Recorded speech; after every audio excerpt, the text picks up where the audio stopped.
Sayang sekali tidak sempat kita offline. Saya mau menjelaskan kembali penelitian eksperimen. Cuma mudah-mudahan ada waktu sebelum tanggal berapa ujian orang kah? 18 kah? Berapa? Tanggal 25 Pak. Oh 25, berarti masih ada waktu ya. Mudah-mudahan masih ada waktu 2 kali pertemuan. Hari Sabtu kemarin bagaimana itu? Hari Sabtu ini ada kira-kira waktu? Sabtu kemarin tidak ada Pak karena Iya, kamu sudah kemarin toh? kelas. Iya Pak. Nah, maksudnya Sabtu nanti kira-kira ini bagaimana? Kan kita pernah sepakat itu hari Sabtu jam berapa itu? Bisa juga itu Sabtu pagi kah? Ya, biar mi jam 10 toh?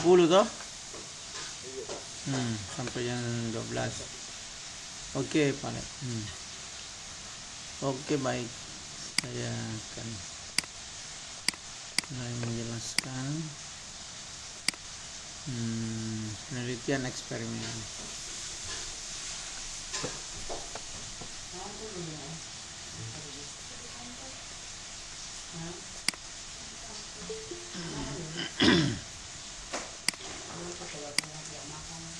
Kalau nanti ini Agus lihat temannya yang hadir semua ya, yang hadir itu yang hadir di checklist di daftar hadir ambil sama Mila toh.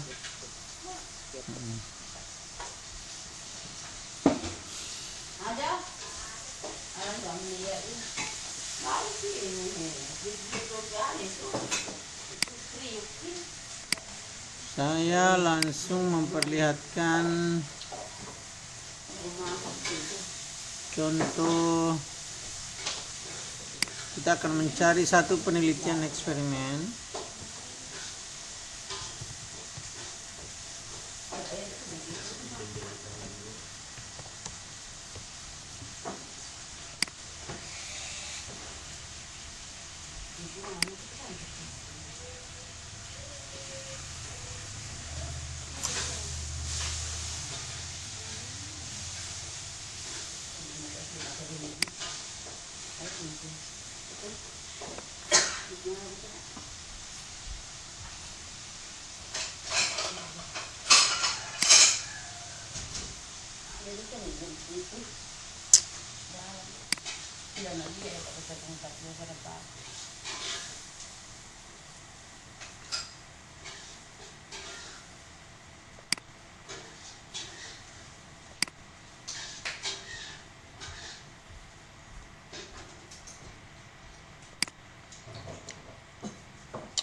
Oke.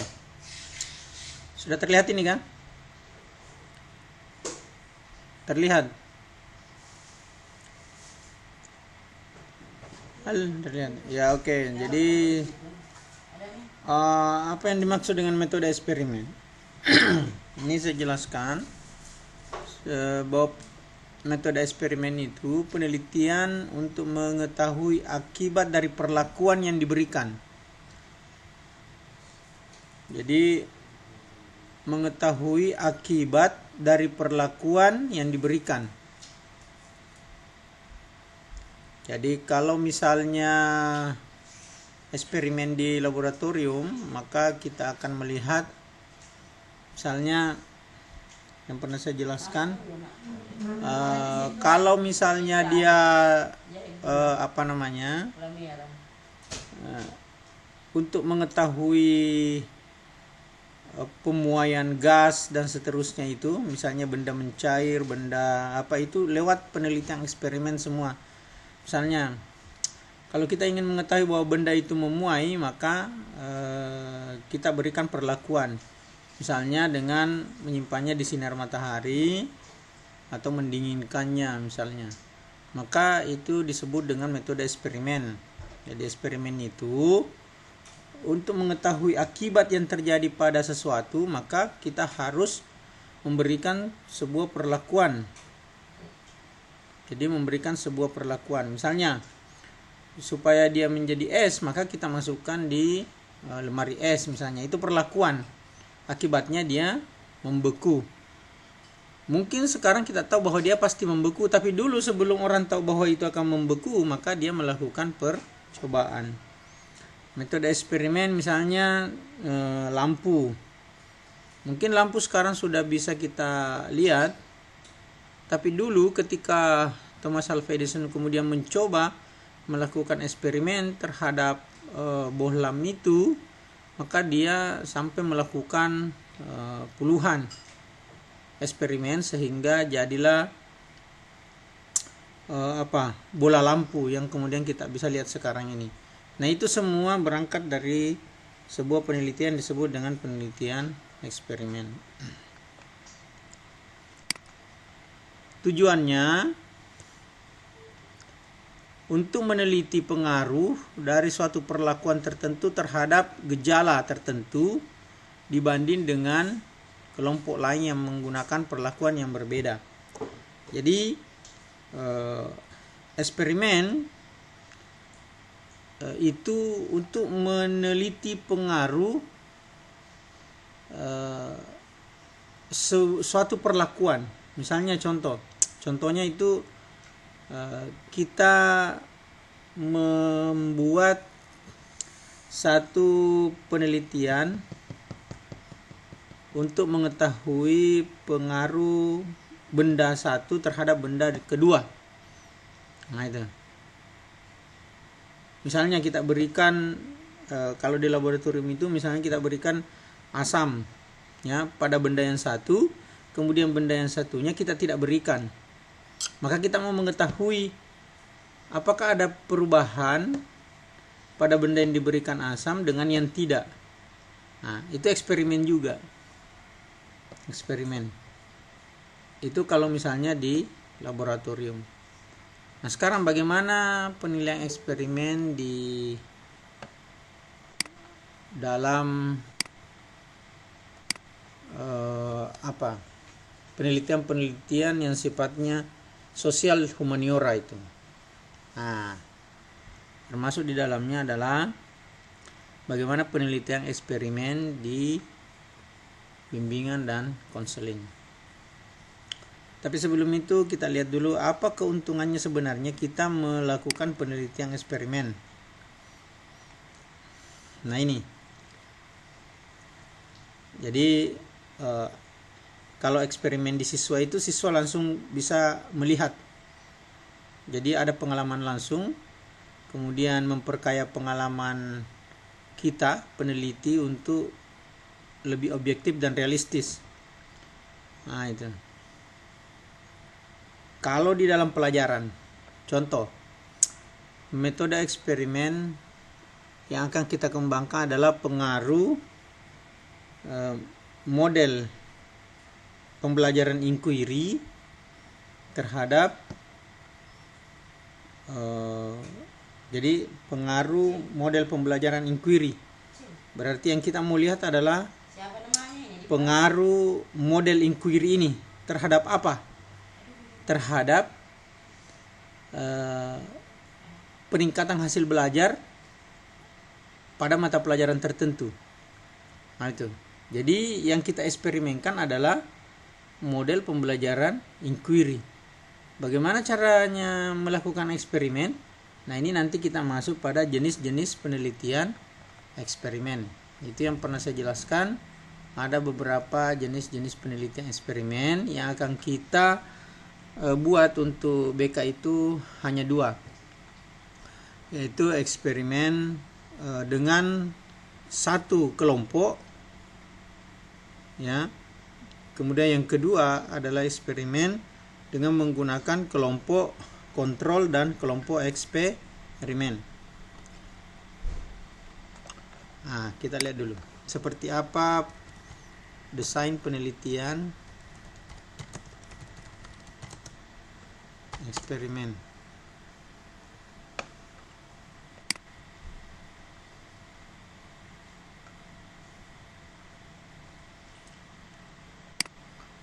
Nah, ini yang disebut dengan desain penelitian eksperimen.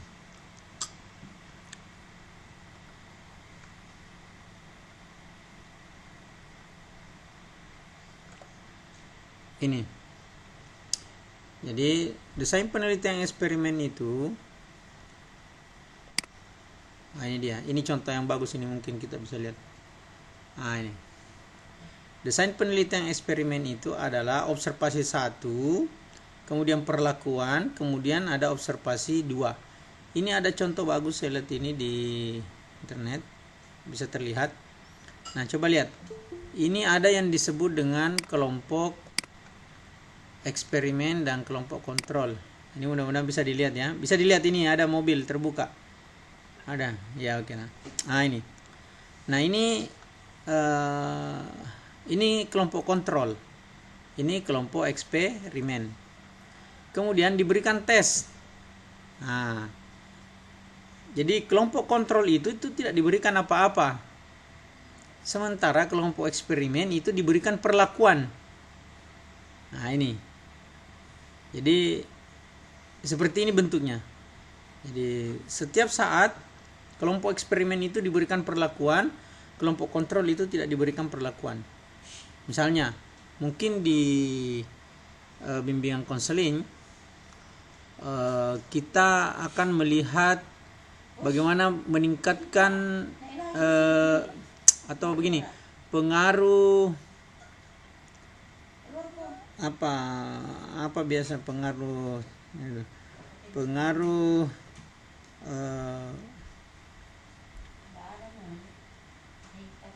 apa ya, pengaruhnya terhadap, misalnya katakanlah pengaruh dari apa kemarin itu saya contohkan, bermain peran ya. Nah, itu. Jadi pengaruh bermain peran terhadap peningkatan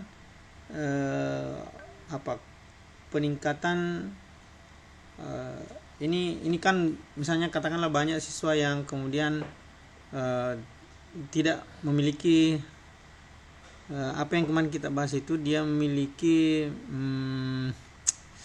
rasa percaya rendah. Nah, itu.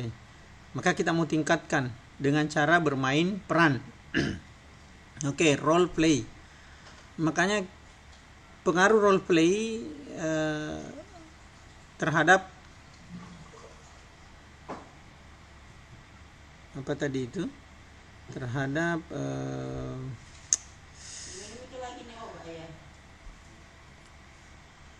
apa tadi saya bilang tadi itu? Terhadap ini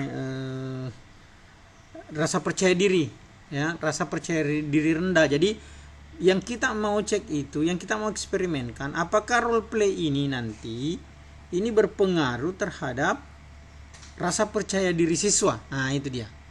Nah, akhirnya untuk eksperimen kuasi pertama kita memakai kelompok kontrol dan eksperimen.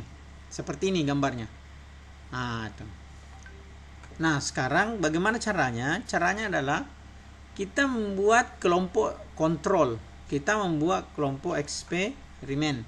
Nanti kelompok ini yang kita berikan perlakuan itu adalah kelompok eksperimen. Jadi kelompok eksperimen itulah yang kemudian kita berikan dia role play selama beberapa kali pertemuan. Tentu ada langkah-langkahnya, ya. Akhirnya kita mau lihat apakah benar kelompok eksperimen ini yang kita berikan selalu perlakuan setiap saat itu berbeda nilainya dengan kelompok kontrol. Nah, kalau dia berbeda secara signifikan, maka penelitian kita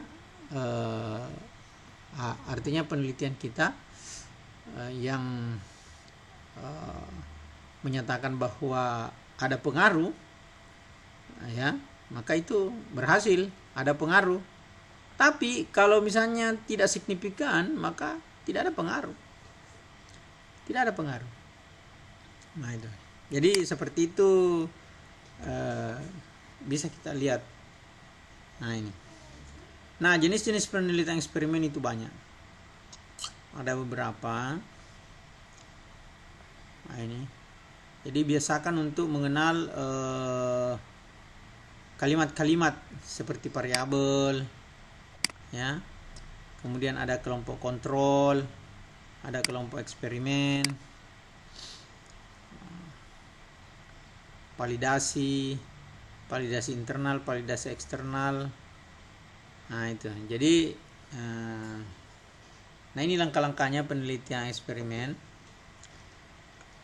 Tentu lakukan kajian dulu, identifikasi masalah, lakukan studi literatur, buat rencana penelitian, kemudian identifikasi variabel luar, kemudian menentukan cara mengontrol, memilih rancangan penelitian tepat, menentukan populasi. Nah, saya tidak masuk lagi apa itu populasi, bagaimana kita mengambil sampel, itu kan ada di penelitian. Kita langsung saja masuk pada bagaimana penelitian BK. Nah ini. Saya sudah mencari tadi. Ini dia. Nah, untuk metode penelitian eksperimen itu ada 3 bentuk. Coba diingat. Mungkin saya masukkan di ujian ini. Yang pertama adalah pre-experimental design, true experimental design, dan quasi experimental design. Catat baik-baik itu. Nah ini dia. Apa itu pre-experimental design? Desain ini dikatakan pre-experimental design karena belum merupakan eksperimen sungguh-sungguh, karena masih terdapat variabel luar yang ikut berpengaruh terhadap terbentuknya variabel dependen. Jadi ada 2 jenis variabel itu, ada independen dan dependen. Variabel yang mempengaruhi dan variabel yang dipengaruhi.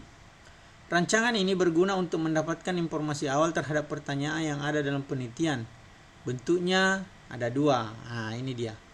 One shot case study. Studi kasus satu tembakan di mana dalam desain penelitian terdapat satu kelompok yang diberikan treatment atau perlakuan dan selanjutnya diobservasi hasilnya. Nah, dalam eksperimen ini subjek disajikan dalam berbagai jenis perlakuan diukur. Jadi hanya satu, one shot. Nah itu. Terdapat satu kelompok yang diberikan treatment, selanjutnya diobservasi hasilnya. Nah, jadi satu kelompok diberikan treatment dan kemudian langsung satu kelompok itu diobservasi hasilnya, berhasil atau tidak treatment kita pada kelompok itu. Kemudian ada lagi yang disebut one group pretest post-test. Kalau bedanya tadi ini one shot case dengan nanti ini, coba saya akan perlihatkan. Kalau misalnya pada desain A tidak ada pretest, di sini A, one shot case itu tidak ada pretest. Maka pada desain pretest post-test, one group pretest, maka ini dikasih pretest dan post-test. Jadi ini satu kelompok semua ini ya. One shot case itu hanya satu kelompok. One group pretest post-test design itu juga hanya satu kelompok. Nah itu. Jadi di sini tidak ada 2 kelompok. Nanti pada ini true experiment design baru 2 kelompok. Jadi untuk pre-experimental design itu hanya menggunakan satu kelompok. Biasanya kita mengambil ini one group pretest post-test. Kalau ini itu one shot case itu tidak dilakukan post-test dan pretest, langsung saja. Begitu dikasih treatment perlakuan langsung diobservasi hasilnya, berhasil atau tidak. Nah itu. Kalau di one group pretest post-test kita hati-hati. Kita memberikan dulu pretest. Nah, nanti setelah kita berikan perlakuan pada satu kelompok ini, barulah kita lakukan post-test. Nah, itu kira-kira perbedaannya ya. Jadi ingat baik-baik, yang disebut dengan pre-experimental design itu hanya menggunakan satu kelompok. Sama, intact group. Ini terdapat satu kelompok yang digunakan untuk penelitian, tapi dibagi dua dalam kelompok itu, setengah eksperimen dan setengah kontrol. Ini sama dengan bedanya dengan true experimental design ini tetap sebenarnya hanya satu kelompok. Misalnya anak yang bermasalah semua, satu kelompok saja, tidak pakai kelas, hanya nanti di dalam kelompok itu dibagi dua, ya misalnya 5 dieksperimenkan, 5 dikontrol. Nah itu, tapi tetap menggunakan satu kelompok. Kemudian yang kedua adalah true experimental design. Dikatakan true experimental design karena ini sudah eksperimen yang betul-betul eksperimen, karena di dalam desain penelitiannya dapat mengontrol semua variabel luar yang mempengaruhi jalannya eksperimen. Dengan demikian, validasi atau kualitas pelaksanaan rancangan penelitian menjadi tinggi. Ciri utamanya adalah sampel yang digunakan untuk eksperimen maupun kelompok kontrol diambil secara acak dari populasi tertentu. Jadi cirinya adalah kelompok kontrol dan sampel yang dipilih secara random. Makanya desainnya disebut true experimental. Kalau yang di atas ini pre-experiment, ingat perbedaannya nanti. Pre-experimental design itu sampelnya itu tidak diambil secara acak, tapi ditentukan. Contoh, misalnya kalau dia anak bermasalah tidak mungkin dibagi, maka yang dicari itu adalah hanya anak yang bermasalah saja. Nah itu. Jadi misalnya anak yang rendah diri, maka yang dicari adalah anak yang rendah diri. Ditentukan. Apa ditentukannya? Anak yang rendah diri itu menjadi sampel. Nah, kalau dia true experimental design, nah cirinya itu ada dua kelompok kontrol dan eksperimen, masing-masing diacak.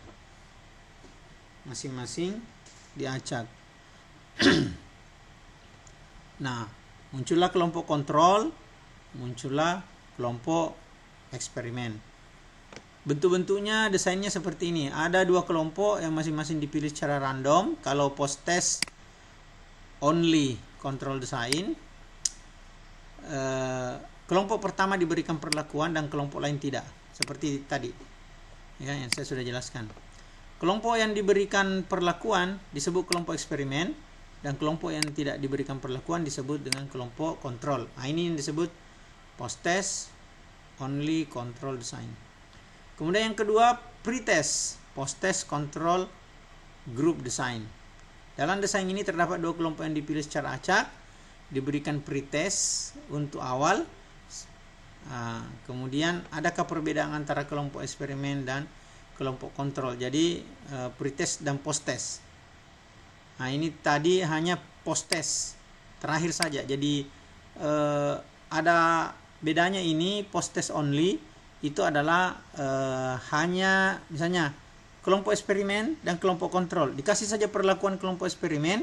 Setelah itu nanti dilihat hasilnya terakhir itu disebut dengan post test. Nah, kalau pre-test post test ini diberikan pre-test dulu, baru setelah itu nanti di akhir perlakuan diberikan post test. Nah itu bedanya ya. Ingat perbedaan-perbedaannya nih. Saya masukkan di ujian ini. Kemudian the Solomon 4 group design. Ada 4 kelompok dipilih secara random, 2 kelompok diberi pretest dan 2 kelompok tidak. Kemudian 1 dari kelompok pretest dan 1 dari kelompok non pretest diberi perlakuan eksperimen. Setelah itu keempat kelompok diberikan post test. Ya, ini hanya desainnya saja yang berbeda. Ini mungkin karena harus ada 4 kelompok, jadi banyak. Rata-rata yang kita nanti kerjakan itu hanya ini. Yang pertama adalah pretest experimental design untuk one group pretest post-test, ingat bagian B. Kemudian true experimental design untuk pretest post-test control group design. Nah itu. Nah, yang ketiga adalah quasi experimental design. Jadi ada 3 ya. Ada 3 jenis penelitian eksperimen. Eksperimen ini merupakan pengembangan dari true experimental design nomor 2. Desain ini mempunyai kelompok kontrol tetap, tapi tidak dapat berfungsi sepenuhnya untuk mengontrol variabel-variabel luar yang mempengaruhi pelaksanaan eksperimen.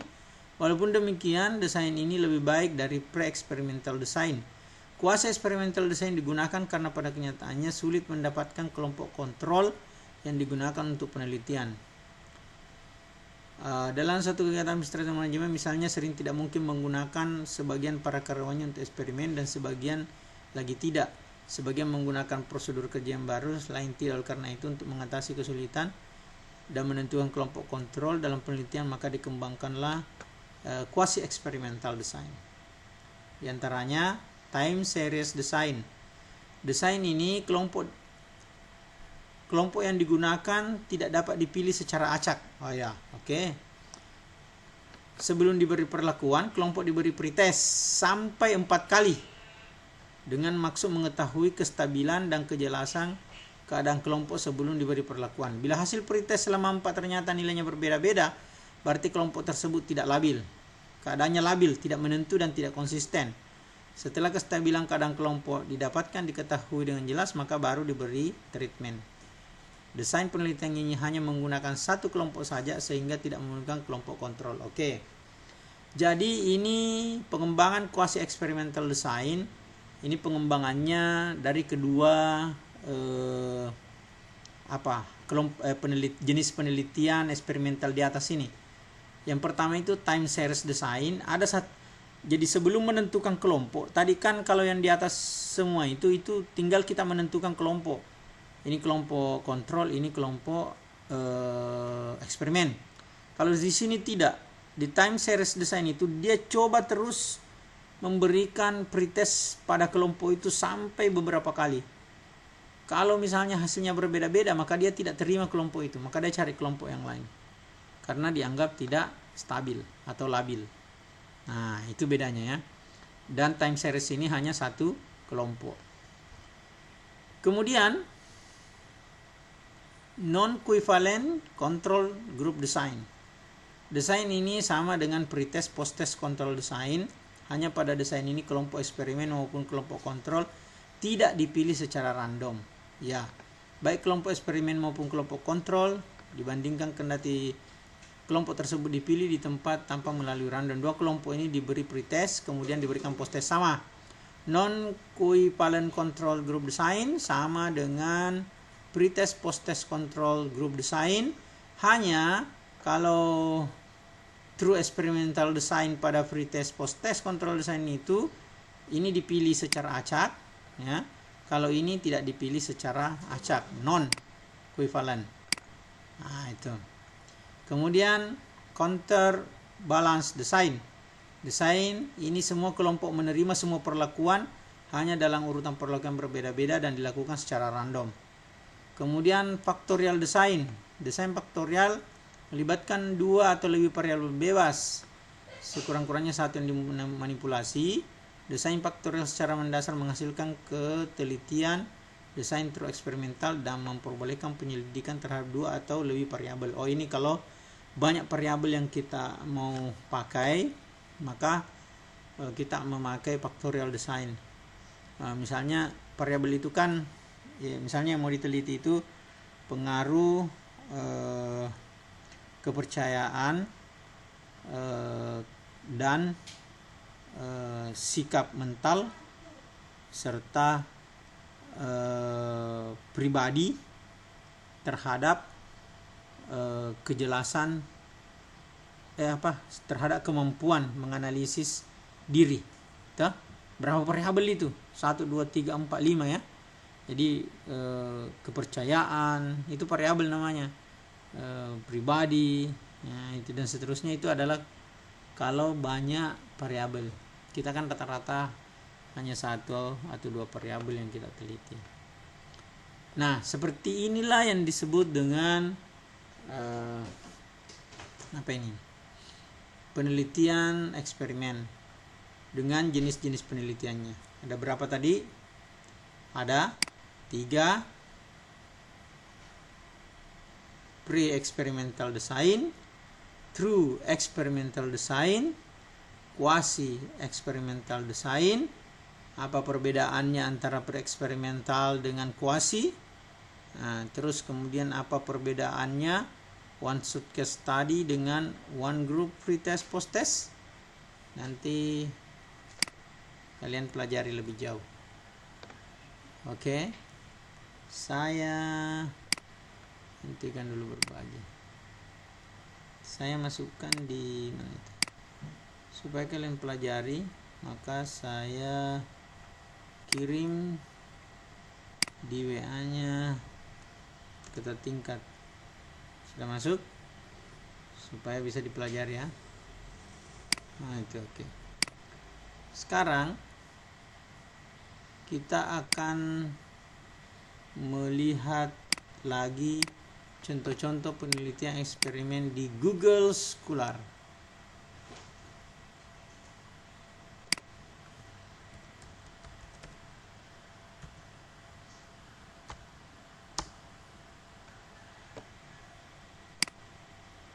Sudah terlihat?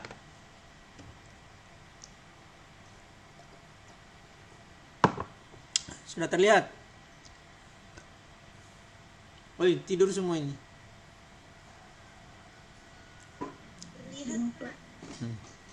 Terlihat, Pak. Bagikan nanti itu ke situ materinya itu tadi, supaya bisa saya masukkan di ujian itu. Nah, sekarang kita cari penelitian eksperimen di Google Scholar. Wah, ini dia.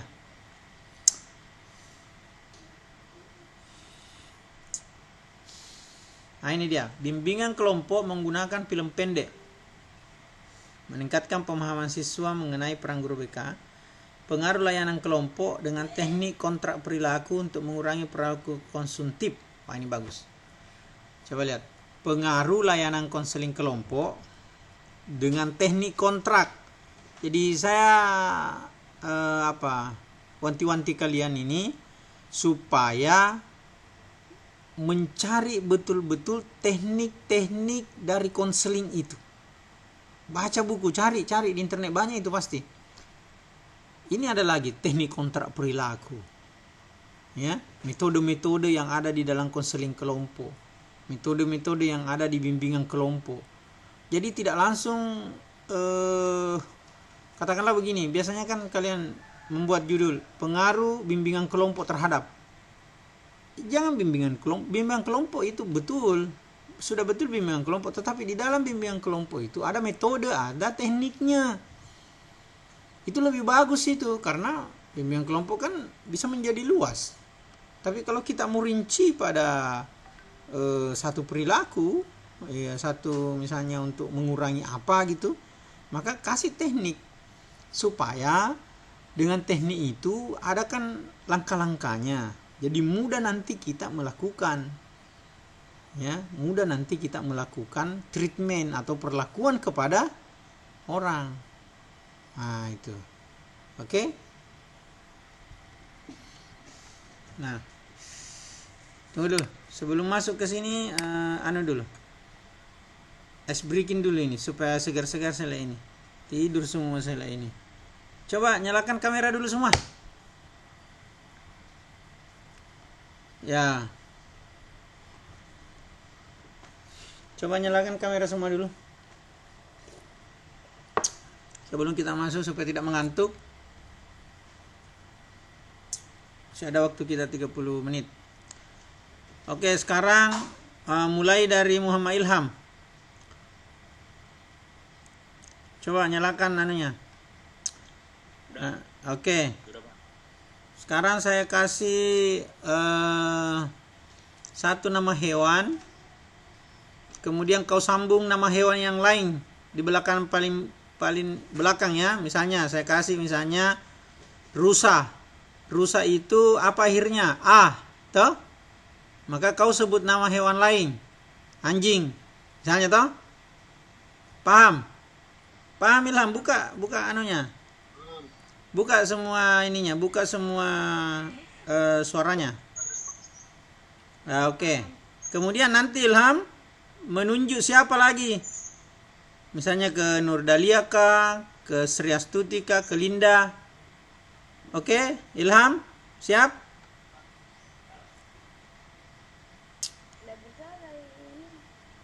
Kasih nyala itu Ilham. Ya, oke. Sekarang tikus. Sapi. Ya, siapa lagi kau tunjuk? Siapa kau tunjuk? Agus, Pak. Agus. Sambung Agus. Sapi. I.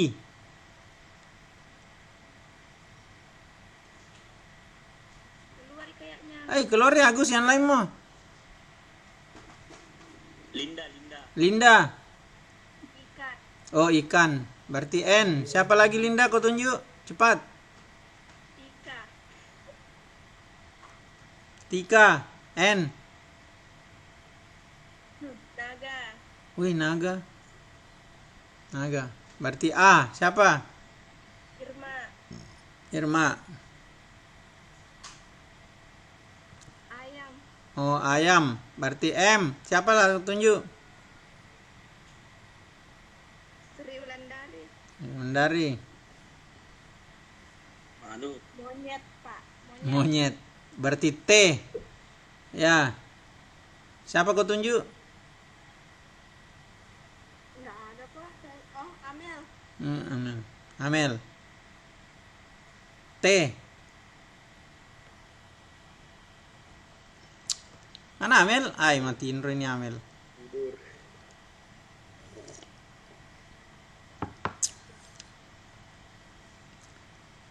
Ya, Muhammad Rapli mau T. Tikus. Tikus. Kembali ke S. Sarini.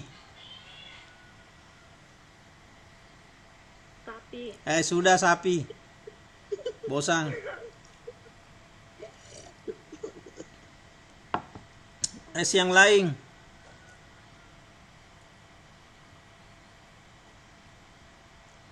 Yang beda.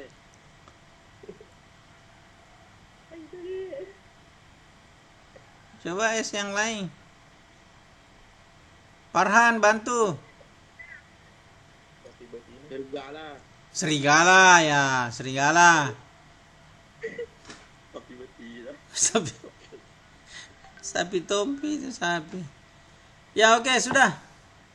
Sudah cukup breakingnya, nanti waktunya tidak cukup. Oke, saya lanjutkan. Nah, sekarang saya lanjutkan. Kita lihat kembali contoh penelitian eksperimen. Nah, ini sudah terlihat.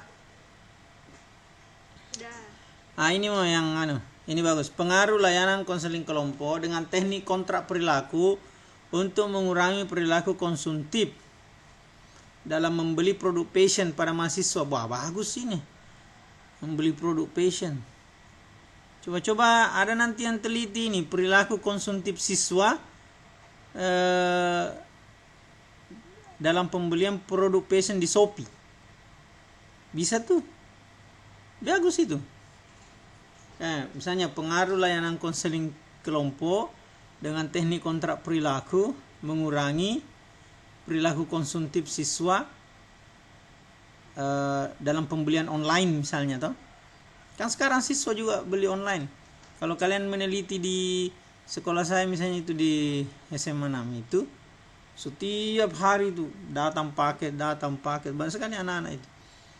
Sebenarnya bagus diteliti itu perilaku itu sudah. Apakah sudah masuk perilaku konsumtif itu? Sudah masuk itu anak-anak itu. Bukan uangnya dia belikan, uangnya orang tuanya. Nah itu namanya sudah perilaku konsumtif. Kalau dia mampu beli karena memang keuangannya memadai, nah itu tidak perilaku konsumtif, tapi bukan uangnya tonjol orang tuanya. Terus kemudian dia selalu membeli, sudah perilaku konsumtif itu toh. Nah, itu. Kemudian ada lagi nih. Nah, ini kita lihat efektivitas penggunaan teknik permainan pada bimbingan kelompok. Sudah dua ini teknik kontrak perilaku dengan teknik permainan pada bimbingan kelompok untuk meningkatkan percaya diri siswa. Mari kita lihat.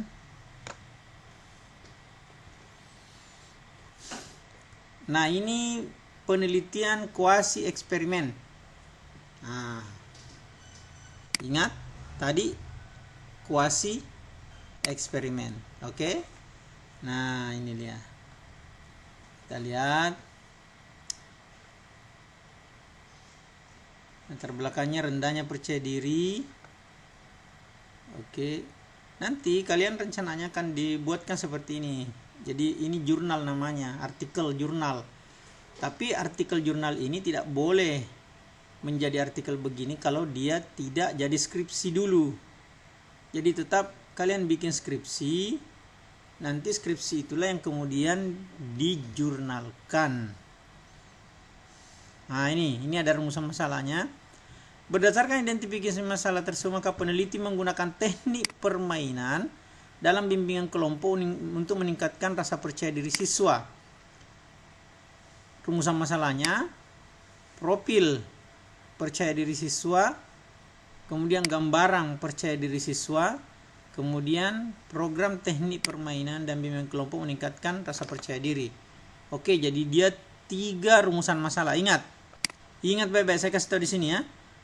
Kalau 3 rumusan masalah berarti 4 rumusan masalah salah ini. Berarti berapa kesimpulan? Ya, 4 juga. Inilah nanti yang dibahas di bab 4 ini. Profilnya, gambarannya, program penggunaan teknik, dan efektivitas. Ini pula lah yang kemudian menjadi kesimpulan. Kajian teori lewati. Masuk metode.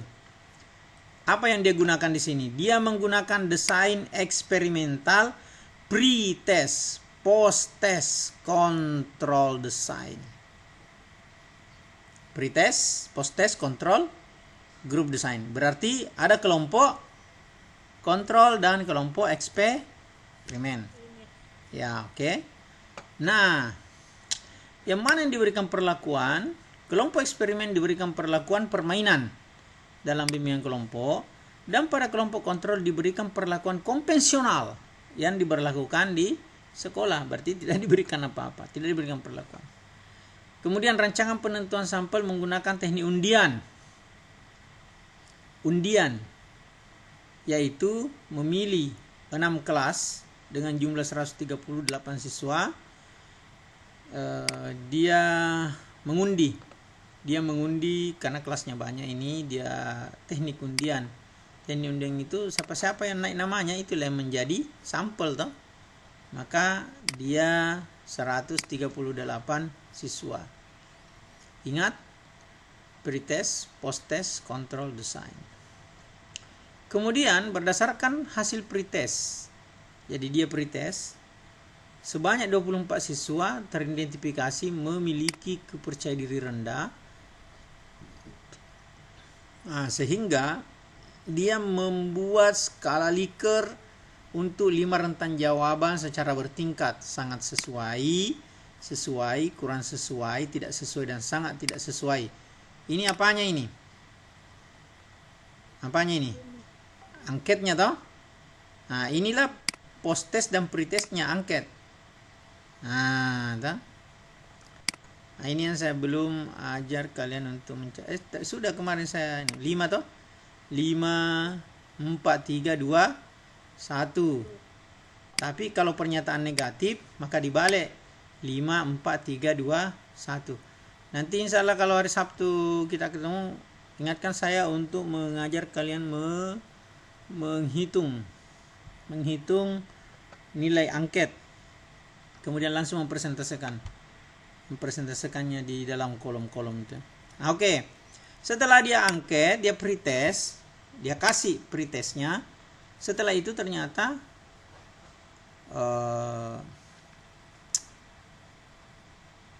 nah, ini bedanya penelitian eksperimen. Sebenarnya penelitian sama saja semua. Hanya kalau dia penelitian eksperimen itu mensyaratkan ini. Ada yang disebut dengan validasi. Nah, jadi validasi itu begini. Sebenarnya tidak mudah itu orang membuat kuesioner. Kuesioner itu sebelum dicobakan di tempat eksperimen itu harus dicobakan dulu di tempat yang lain. Kenapa? Karena kita mau memvalidasi instrumen kita ini, angket kita ini, apakah validasinya bagus atau tidak. Nah, setelah dicobakan di tempat lain, dimasukkan dalam rumus validasi, ternyata di rumus validasi ternyata bagus, maka barulah diuji cobakan. Sebenarnya begitu prosedurnya kalau orang meneliti. Jadi tidak langsung itu bikin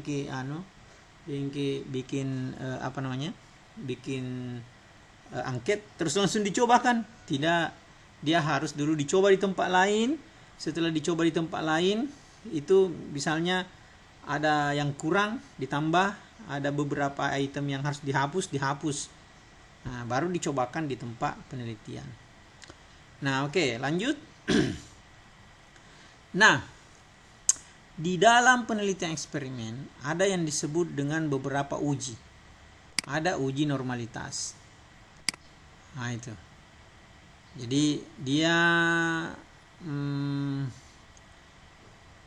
coba cari-carilah di internet apa itu yang disebut dengan uji normalitas, uji validitas. Ada semua itu. Nah, ini memang pengujiannya harus menggunakan SPSS. Dia menggunakan SPSS 17.0 for Windows. Sebenarnya tidak ada masalah kalau kita menggunakan SPSS, karena kan kita bisa menyuruh orang lain untuk memvalidasi. Jadi SPSS itu kalau misalnya kita tidak kuasai, maka kita bisa meminta orang lain yang tahu untuk memasukkan data-data kita dalam program SPSS itu. Satu kali jalan. Kita hanya mengambil data, misalnya hasil dari angket tadi kita itu kan ada hasil angket kita. Hasil angket kita itu kemudian kita kasih orang. Coba carikan saya normalitasnya, validasinya, kemudian sampai uji T-nya. Satu kali jalan, dia akan langsung keluar semua. Nah, kita tinggal memasukkan ini, seperti ini. Kita tinggal memasukkan ini. Nah, ini. Misalnya, berdasarkan uji post-test dan pre-testnya, maka hipotesis nolnya, teknik permainan dalam bimbingan kelompok tidak efektif. Hipotesis alfanya, ya, teknik permainan dalam bimbingan kelompok efektif. Bagaimana cara mengetahui bahwa hipotesisnya ini berhasil? Maka kita lakukan uji T. Ini yang disebut dengan uji T. T hitung harus lebih besar daripada T tabel, sehingga hipotesisnya alternatifnya diterima. Dan jika T hitungnya lebih kecil daripada T tabel, maka hipotesis nolnya ditolak. Yang mana itu tadi hipotesis nol selalu mengatakan teknik permainan tidak efektif.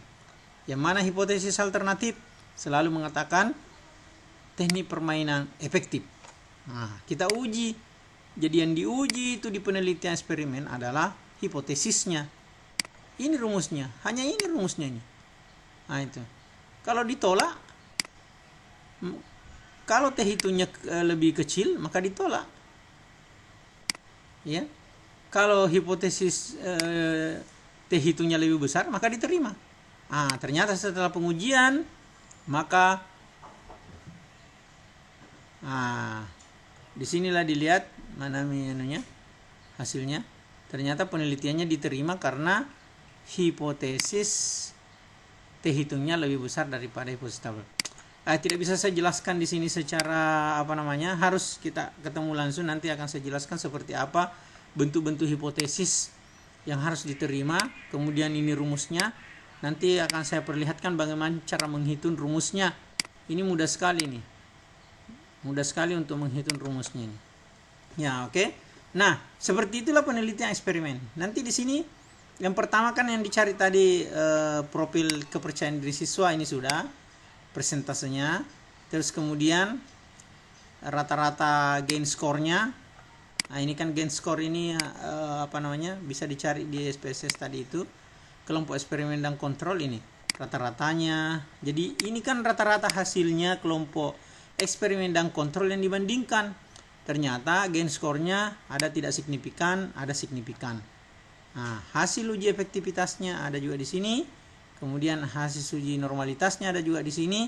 Sampai kemudian dia membuat kesimpulan bahwa ternyata rata-ratanya 27 dengan standar deviasinya 4,4 memperlihatkan bahwa skor rata-rata kelompok eksperimen diberikan penggunaan teknik itu lebih tinggi dibanding kelompok kontrol. Maka penelitian ini mengatakan bahwa ada perbedaan yang signifikan antara mereka yang diberikan teknik permainan dengan yang tidak diberikan teknik permainan. Nah, seperti itu kira-kira untuk penelitian jam 10 ini. Nanti Pak Ketua masuk. Seperti itu kira-kira penelitian eksperimen. Ya, kalau ada yang kalian tangkap, nanti kita diskusikan di pertemuan berikutnya. Nanti pada pertemuan berikutnya nanti akan saya masuk langsung di metode penelitiannya. Pertama saya akan memperlihatkan desainnya, desain apa yang kita mau buat. Kumpulkan saja judul-judul yang kira-kira menurut kalian itu adalah sebuah penelitian eksperimen. Nanti kita akan bahas di pertemuan selanjutnya. Oke, saya kira begitu ya.